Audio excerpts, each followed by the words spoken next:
El que empezó esto fue Padre Rey, una visión muy especial. El Padre Rey era un hombre entregado total y absolutamente a Cristo nuestro Señor. Si alguien se merece ser santo, es el Padre Llorente. Nunca tuve la menor duda. Yo no diría que él predicaba, él hablaba en voz alta lo que estaba viviendo. Fathers Felipe Rey de Castro and Amando Llorente Villa, Jesuit priests, both from the Leon province of Spain, left family, friends, and country to serve on the island of Cuba. Felipe was born in 1889 in Brion, a few kilometers from the Atlantic Ocean and close to Finisterre, the end of the earth destination that St. James drew as his lot. Amando was born a generation later, in 1918, in Mansilla Mayor, close to River and Mountain, both towns within walking distance of St. James Way, one of the most popular pilgrimages of Christendom.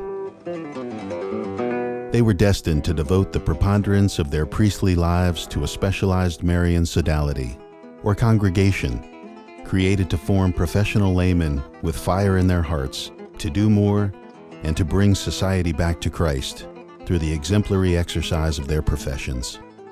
Father Rey de Castro, the founder, and his successor, Father Llorente, selected senior high school and freshman university students and directed them to devote their university years to spiritual, professional, and apostolic formation, to the point of putting off dating during those years in order to properly discern the state of life God had intended for them, and later assume it, particularly religious, professorial, journalistic, or political lives.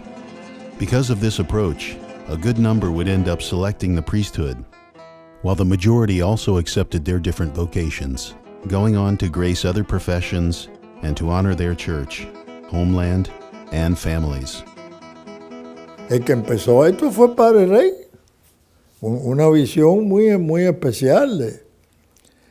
Conocí al padre Rey y enseguida, cosa que era bastante típica de él, hubo una comunicación muy franca.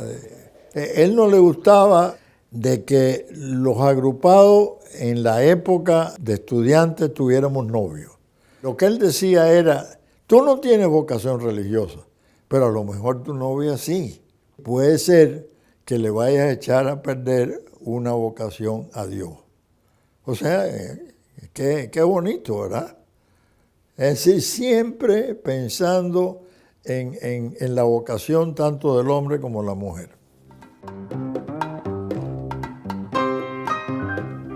These two men of God dedicated their lives unconditionally till natural death to the Agrupación Católica Universitaria, or as we like to call it, the ACU. Later also starting Rosa Mística, a female equivalent. This video essay, largely in the words of the sodality's own congregants, looks at the lives, works, and fruits of these men of God's generous surrender to Christ. It is a labor of love, of admiration, respect, and gratitude, and attempts to explain why their nascent sodality from a small Caribbean island, just one among tens of thousands of sodalities worldwide, some centuries old, came to be honored as the model congregation, and shortly thereafter survived the communist intervention, restored itself abroad, and is now undergoing a process of renewal by returning to its roots. So in 1563, Jan Leonis, a young Jesuit that was based in Rome at the Roman College, founded the initial Marian congregation that later would become the model of all Ignatian Marian congregations. And in the bull Prima Primarius, the Pope at the time kind of ratifies this movement and gives it its essential juridical and formal shape. That Marian congregation spreads throughout the world, at the beginning through Europe, but eventually enters a new world. And so we have so many different examples of those congregations. It's said well over to tens of thousands of these examples through the different countries. Well over 1 million members are found since then. A Marian congregation involves two terms. One consecration, and of course congregation, and the two are connected to each other. The congregante, a member of the congregation, is also consecrated to Our Lady. What does consecration mean? Consecration is a promise and it's a total giving. It's a reservation of oneself for another good. And so in our case, one reserves oneself, one dedicates oneself in all that one does, acts, and how one carries one's life in honor and in the model of the Virgin Mary in order to be able to serve and be more open to the gift that is Jesus in our life. And now congregation comes into play because now it's several consecrated members come together. We're not consecrated alone. We're consecrated together as part of a larger community. That larger community is La Congregación Mariana, which the ACU represents. Felipe was born in a small town of Spain. His father, Father Rey, died 12 days after Felipe was born. Luckily for Felipe, his mother, Juana de Castro, came from a very devoted family. She was described as being like a nun in her manner of life, her spirituality, and her charity. She and her large family of 10 brothers and sisters brought up Felipe. 3 of 9 died as children, but others grew into adulthood and married, giving 1 or more priests or religious to the church. However, such devotion did not start with their generation. Felipe had a granduncle that was the pastor of his parish of Brion. Juana was very loving and took care of and taught her son wonderfully. He was described as a very docile boy, very committed to all his obligations, loved by the whole town. Juana was also very generous to the church. She lived in front of a shrine. The walk to the parish temple was somewhat longer, but she never missed Sunday Mass. She decorated the altars of the parish and of the shrine with flowers. She was very helpful to the community and, among other things, helped unlettered neighbors write letters to family. Being a most giving mother, it obviously rubbed off on her son. As one of his aunts, abbess of a nearby monastery, tells the story, his granduncle, the pastor of Brion, would welcome Felipito as he walked by each morning and would spend weekends with him because from a young age it was clear that Felipe was feeling a vocation towards the priesthood. Felipe attended a Jesuit grade and high school. At the age of 13, he joined a Marian congregation. Within a year, he was promoted to Consulario of the Agrupación. A year later, he was first assistant, the highest rank a layperson could aspire to in the congregation. A descendant on his maternal side, today also a Jesuit priest in that very school, likes to say that Felipe got the idea for the ACU at the age of 13. Naturally, that was also the time during which his devotion to Our Lady and his priestly vocation developed. Without your love, I am like a bird without a nest. Felipe Rey de Castro. Felipe took his first spiritual exercises as a senior of that Jesuit school, and in those first exercises, he decided to join the Jesuit order. He went through many years of formal training. He would spend his annual vacations serving and ministering to the local community, to the point that he gets captured in a lot of the writings locally, both of newspapers and memorandum of the schools, the religious orders that he visited. All of this is captured and with expressions like these. Father Rey, true King of Peace. Father Felipe, veritable eminence that for both his vast culture as for affable character and grand oratory skills is often destined to offer seminars to high society. He has done so throughout Europe. We affirm, without equivocation, that Father Rey de Castro is the most distinguished personality that has passed through our sodality in its 74 years of existence and its greatest pure glory. Gifted with truly extraordinary qualities for the formation of young people, he has succeeded in organizing in the city of Havana Within 15 years of ceaseless toil, a university sodality that may serve as model for sodalities around the world. Father Rey, sincerely loved and venerated. The local records, both the newspapers and memorandum of schools and letters from monasteries, talk very generously and very accurately, I feel, of the qualities of Felipe Rey de Castro as a seminarian and later on as a young priest. The biography of Father Rey de Castro, once he arrives in Cuba, for the first time in 1925 and then in 1931, is well documented in the first history of the Agrupación Católica Universitaria, penned by one of his congregants, Miguel Figueroa y Miranda. He was a lawyer, he was a model congregant, he's one of the fruits of the Agrupación, of the work that Father Rey de Castro and later Llorente did, which is men who excelled at their profession. He was a lawyer who became a legate to the Cuban delegation at the Vatican. He spent the war years, in fact, sequestered inside the Vatican because Cuba was with the Allies. He wrote a beautiful, moving history, biography of Felipe Rey de Castro. The closing of that history talks about an event that was very significant and was an honor to Father Rey de Castro and Father Llorente, who succeeded him. And that was that the selection of the ACU as a model sodality. Juan Antonio Rubio Padilla, freedom fighter and one-time Cuban Minister of Health, owns the moniker of initiator of the ACU. Without him, the ACU might not have survived an inscrutable order for Father Rey to return to Spain for over 3 years, shortly after his arrival in Cuba, to be prefect of Escuela de Belén in 1925. He describes Father Rey as a man of affable countenance and forthright manner, who won over the students from the start, charismatic, joyful, and simple. Father Rey wanted to strengthen our willpower with the gift of grace in order to freely fulfill our personal obligations.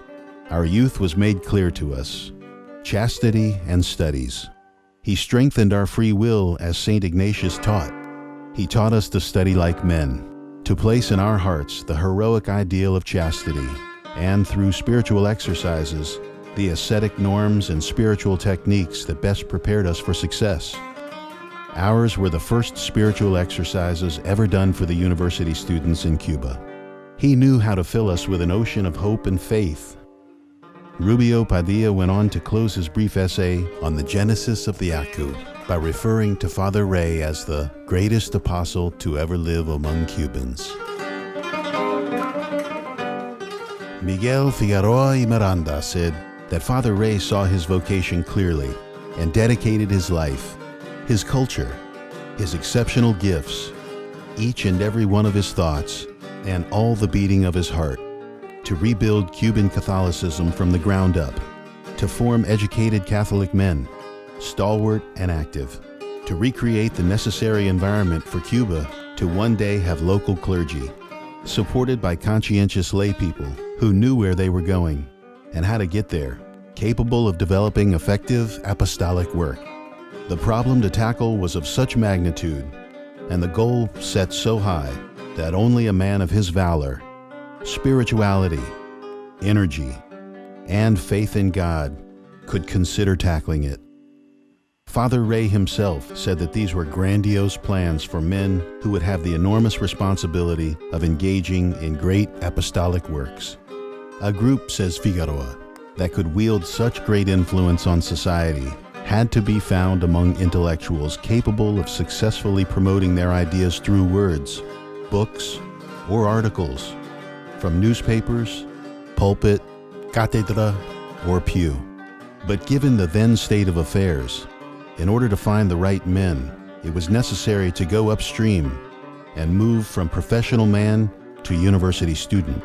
But since by then these two would have absorbed the venom, he had to reach back to the very source where the waters had not yet been contaminated and commence his work with a few high school students, resigning himself to slow and thankless labor, to later continue through the university years, in order to have an initial nucleus with which to start once they obtain their doctorates. He writes on January 1st, 1951, "The professionals among us represent what we set out to do. It follows then that professionals in the agrupación should not work exclusively on behalf of the students. It is right and just for them to assist the director with the formation of young people, especially those called to do so, always forging ties of friendship and frequent contact with them. Yet professionals are called to work on the apostolate for which they were formed. At the end of the day, that is the true end of the agrupación, and not the formation itself. The primary focus of the professional agrupado should be to attain the highest possible level within his profession of which he is capable, thus fulfilling God's will, which is his destiny and obligation to reach. Moreover, only those at the forefront of their respective professions can hope to influence their environment and also fulfill the will of God that directed them to lead their peers on their way to eternal salvation. Man of valor, spirituality, energy, and faith in God."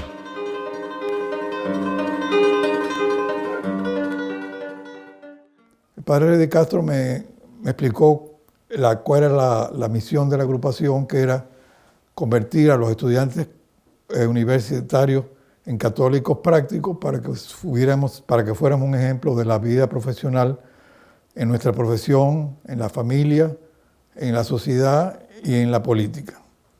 Desde que conocí al padre Rey fue un impacto muy especial, muy espiritual.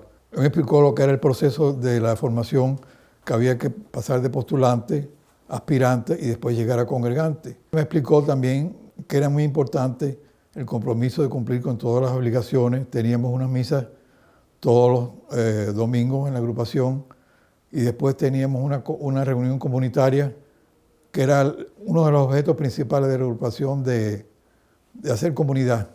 Realmente el padre comunicaba su santidad y su vocación sacerdotal.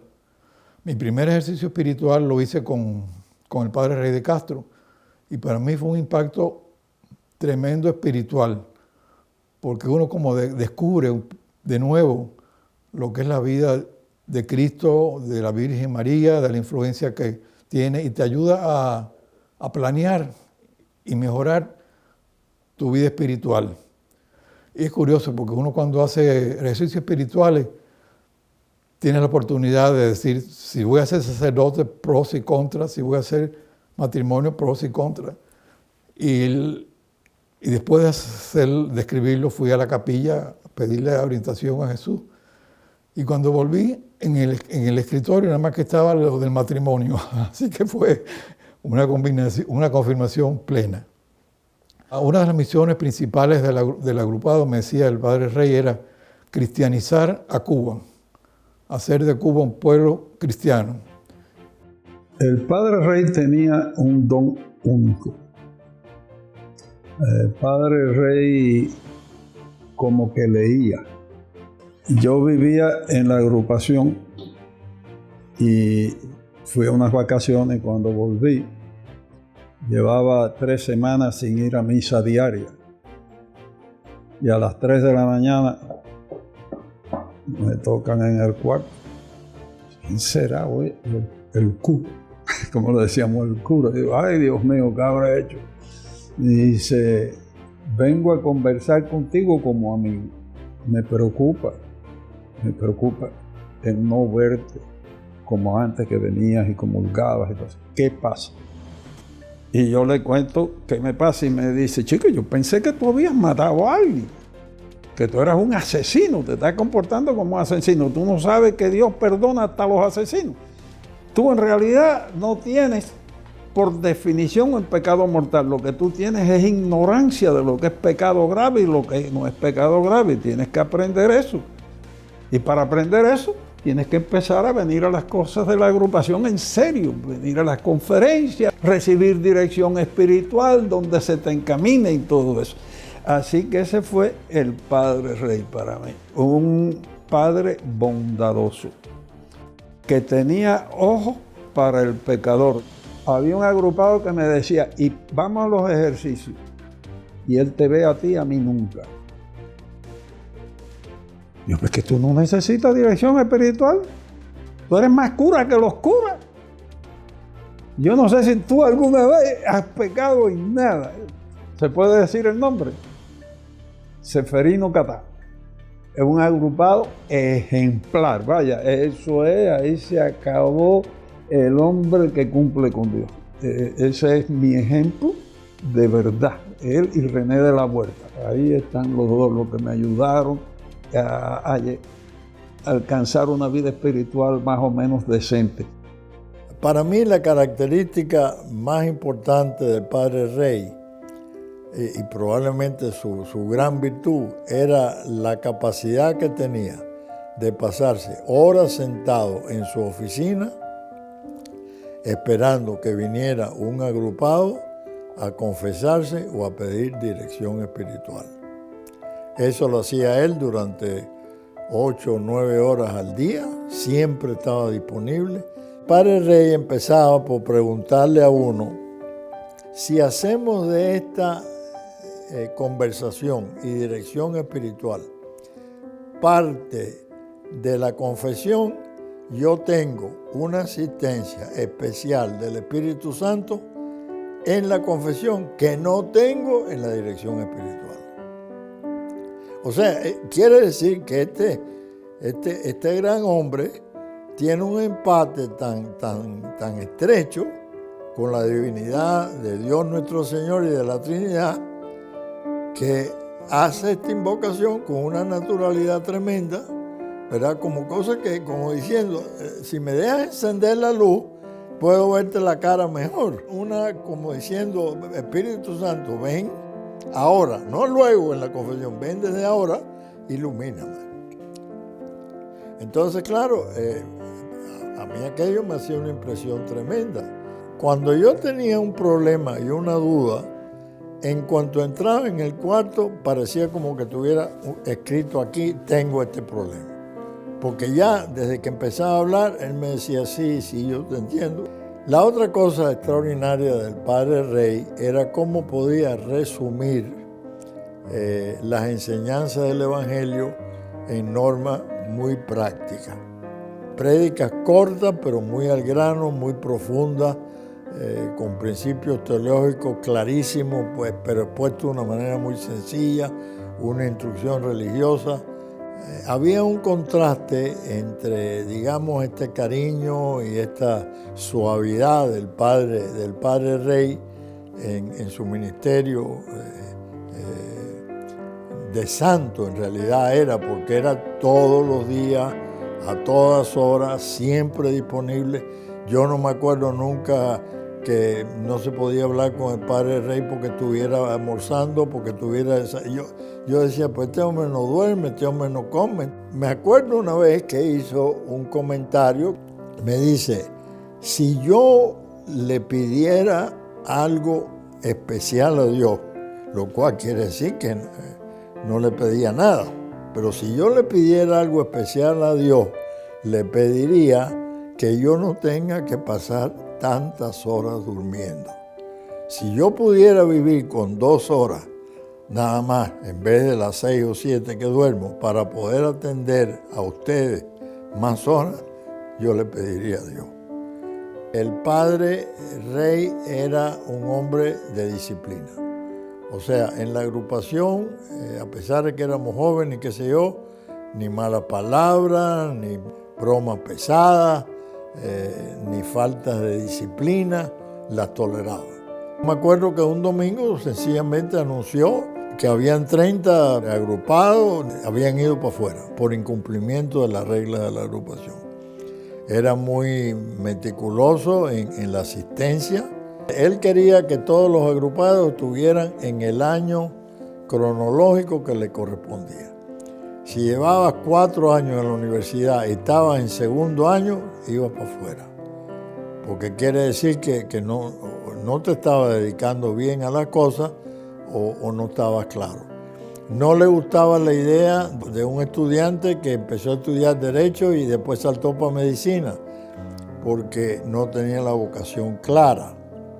Para él era muy importante que la vocación profesional, porque pretendía, o era el ideal del agrupado, que el profesional fuera eminente, que no fuera mediocre. Y una persona muy educada, que ha estudiado mucho, le dice a uno, yo creo en la resurrección de Cristo, es mucho más impactante que si lo dice uno que no tiene educación. Pero una de las primeras cosas que me dijo el padre Rey, esto es una congregación de profesionales. No es que tengamos nada en contra de los otros, pero esto es de profesionales. No es ni de carpinteros, ni de albañiles, ni de millonarios, ni de aristócratas. Esto es de profesionales.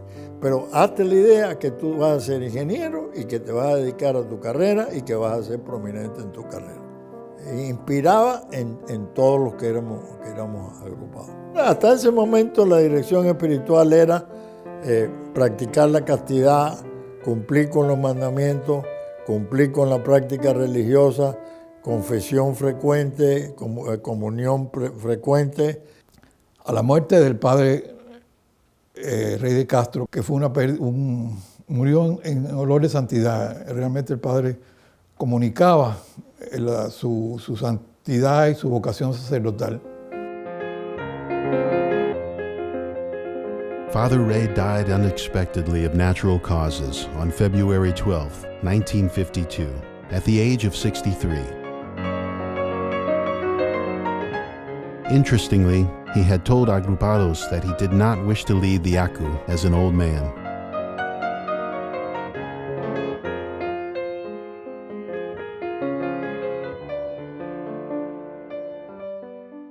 Evidence of ample devotion. Cuando tú hablabas con el padre Rey de Castro, tú sentías que la atención total era para ti. Y cuando te dirigías con él desde el punto de vista espiritual, era como si a veces sentías la presencia de Cristo compartiendo con uno. Era increíble la profundidad espiritual que tenía el Rey de Castro y el amor que compartía entre todos los agrupados. Father Rey died suddenly, but not before preparing and giving a nod to his desired successor, his compatriot, Father Llorente. The friendship between Father Llorente and Father Rey started when the former was maestrillo, or teacher, at Belén, and he attended a session of exercises offered by Father Rey for the Belén community. Father Llorente was impressed by Father Rey's personality and went to speak with him following one of the meditations. In that long conversation, the director of the agrupación insisted that he come to work in Cuba following his ordination, and also invited him to get in contact with agrupados. Years later, Father Llorente returned to Havana to serve as prefect of the Colegio de Belén, but a series of circumstances led him to be reassigned to the House of Spiritual Exercises of Calvario, where he renewed and deepened his friendship with Father Rey. Each time he directed the agrupados in exercises, Father Rey had Father Llorente take his place during some meditations. They also used to talk at length about the agrupación, once lasting until 5 in the morning, during which Father Rey confided in him all his projects. As time went on, Father Rey's affection for Father Llorente grew, and he gave increased attention to the director of the House of Exercises. He not only seemed keen on shaping his successor, but also wanted Father Llorente to strengthen his relationship with the agrupación, and, not content with just substituting for him in some meditations, he entrusted Father Llorente with a session of spiritual exercises for older agrupados. When Father Llorente took his final vows on February 2, 1952, and contrary to common practice at the Society of Jesus, Father Rey insisted on speaking at the ceremony, attended by many agrupados, and delivered a speech full of emotion before the start of Mass. It was like handing power over to he who 45 days later would be the new director of the Agrupación Católica Universitaria. Thanks to friendship, to sharing of ideals, to affinity of character, to paternal affections of Father Rey for Father Llorente, and to the admiration Father Llorente had always felt for Father Rey, the succession took place smoothly. The Agrupación was able to continue on its way without altering the direction it set upon at the time of its founding. The Agrupación prepared a 70-page fascicle for the Diario de la Marina, Cuba's most important and most widely distributed newspaper at the time, describing the works and the fruits. Let it be said again, are the very men and women that Father Rey de Castro and Llorente formed to turn society back to Christ. This fascicle is full of photographs and descriptions of all of the ACU's activities. Fathers Rey and Llorente accomplished this by surrendering their lives to Christ and offering spiritual, professional, and apostolic direction and formation, resting on the spiritual exercises of St. Ignatius for high school and university students that they initiated in Cuba in the late 1920s. The environment the Pope envisions reigns at the Agrupación. The ACU was recognized as exemplary model for Marian sodalities worldwide, and the World Federation of Marian Sodalities honored one of the ACU's founding members, Dr. José Ignacio Lezaga Travieso, one-time president of the ACU and one of the most brilliant intellectuals of his generation, president of the World Federation for the first 5 years of its existence. José Ignacio, holder of 4 doctorates, delivered his brief acceptance speech in 5 languages, including, of course, Latin, as did Pope Pius XII when he opened that initial Congress. Jesuit Superior General Father Jean-Baptiste Janssens, a Belgian, just like Jesuit Father Jean-Baptiste Léonie, founder of Marian Sodalities, had already lauded the ACU's founder following his death in 1952. He acknowledged the over 30 priests and religious that discovered and or strengthened their vocation at the ACU, and to the ACU's social apostolate in the poorest neighborhood of Havana, Las Yaguas, where school children and their parents received education and medical services from the ACU at the Father Felipe Rey de Castro S.J. School Dispensary, attended by volunteer doctors, dentists, nurses, and ACU friends and supporters. A growing number of university professors, government representatives, and intellectual leaders in 1954, year of the Congress, were already using their professions to return Cuban society to Christ. Of particular note is a weekly, hour-long nationally televised Sunday program, Man and God, produced in collaboration with Rosa Mística. Había un programa de televisión por el Canal 2 y lo hacían los agrupados con Rosa Mística. Creo que los domingos, más tarde, después de la guardia, las reuniones grandes eran los domingos por la mañana. Y todo el mundo se levantaba, aunque se hubiera acostado a las 2 de la mañana, se levantaba de lo más contento para la misa en la congregación o en la agrupación, según fuera hombre o mujer. Yo tuve muchos compañeros de universidad que eran agrupados. Siempre hubo mucho intercambio. Uno de los apostolados era dar clases en los colegios laicos privados. Los agrupados íbamos nosotros también, a los barrios pobres que se visitaban. Así habían varias cosas en que coincidíamos. This was taking place in Cuba while Bishop Fulton Sheen, now servant of God, was televising his popular Emmy-winning Life is Worth Living 30-minute show in the USA.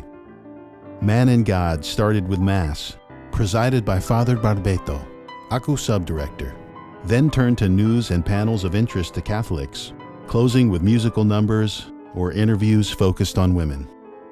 Other social apostolates include the First Catholic Institute of Psychiatry in Cuba, various centers of study, medicine, mathematics, as well as volunteer-staffed night schools for untutored daily laborers, vocational counseling for high school and university students, visits to a leper sanatorium, worker cooperatives, religion classes at secular private schools, and Catholic university fraternities. Father Llorente inherited a young ACU with a growing cadre of professionals now ready to start a new phase, the definitive phase of leveraging their professions for the glory of God, of Cuba, and of their families, in that order. A veces se veía la agrupación como una organización clasista. Éramos profesionales todos y por lo tanto éramos clasistas, y no era verdad. Si tú entrabas allí te dabas cuenta que sí era de profesionales, pero era para servir. Era para servir y no para hacer uso de tu profesión para engrandecerte ni nada de eso. Usar tu profesión para servir a Cristo y a la patria, en ese orden. Y la familia se ponía en tercer grado, porque la patria es una familia más grande. Y nos los enseñaron así, yo lo aprendí en la agrupación: Dios, patria y familia.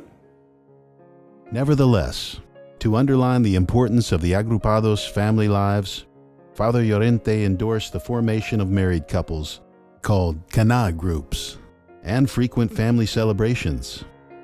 This new phase, labeled by Figueroa as the ACU's dynamic phase, quickly developed. Its most striking contributions were the funding and construction of the Pius XII House in La Coronela, Havana, in order to expand spiritual exercises, the heart of Ignatian spirituality and of the ACU. Perhaps Father Llorente's second greatest missionary joy was the ACU Bureau of Information and Propaganda. It researched topics of interest to Catholicism, presented conferences throughout Cuba, and printed books, magazines, and widely circulated pamphlets throughout the island, Spain, and Latin America. The small pamphlets on matters of Catholic teachings, dogmas, and living were the fastest growing Catholic publications in Cuba. Of special note is the first ever national survey on the religious sentiment of the people of Cuba, followed up with surveys on Protestantism, living conditions of Cuba's farm workers, and agrarian reform. Finally, all of this zeal for apostolate that was beginning to plant religious fervor in the Cuban people can best be highlighted by the annual Easter Via Crucis, or Stations of the Cross. The faithful started arriving in their cars early afternoon. Later, thousands of Cubans, a veritable river of faithful, with candles in hand, awaited the procession, walking the 14 stations lit by the agrupados and showing the way. The experience culminated with Father Llorente, master preacher, expounding on the sermon of Our Lady of Solitude. La agrupación lo representa todo. Mi vida espiritual depende todo mi conocimiento de religión, todo de la agrupación. Yo viví en la agrupación, que nunca me he explicado cómo me cogieron, pero me cogieron. Y te digo, el patio de la agrupación, ¿sabe lo que era el patio de la agrupación? Era increíble porque era el testimonio diario de la gente que van a misa, de la gente que comulga, la gente que estudia, los principios, toda esa serie de cosas.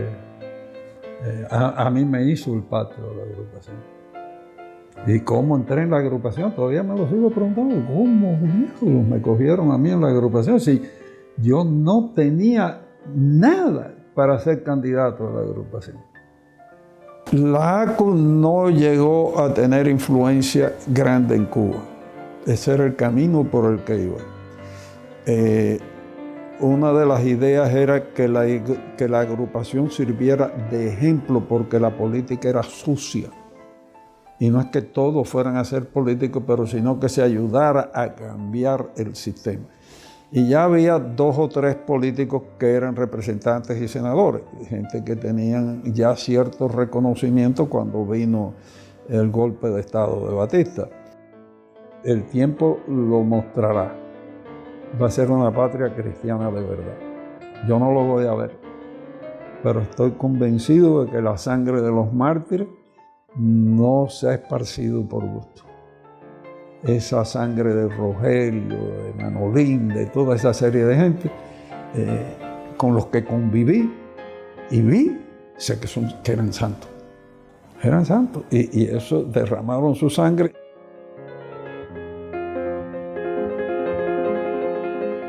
The ACU, one of the best university sodalities in the world, dispersed today, begins to act abroad in Miami, USA. Before Fidel Castro came to power, there were 500 sodalists, half university students, and the rest professional working men, 82 doctors, 140 lawyers, 94 engineers. Enormous interest. Of every 100 candidates, only 25 to 30 were admitted. Many sodalists vowed to study a certain number of hours per week, catching up on Sundays. Libraries for each facility. The medicine facility made available 90 foreign journals. Its doctors, the best in Cuba, led the Catholic Psychiatric Institute and the Academy of Medical Studies. 30 sodalists held distinguished positions at the universities, various deans among them. The Batista coup d'etat and later Fidel Castro impeded their active and effective participation in political life. Felipe Rey de Castro, holy and wise priest. Those of us who believe that extra-parochial lay groups hold the key to the next phase of the Church in the United States would do well to be attentive to the future of the ACU. I will never forget you, not as the agrupación, nor as individuals. I commend you to God every day. Be fruitful and multiply, and fill the earth and subdue it. Farewell to agrupados. Father Rey de Castro, S.J.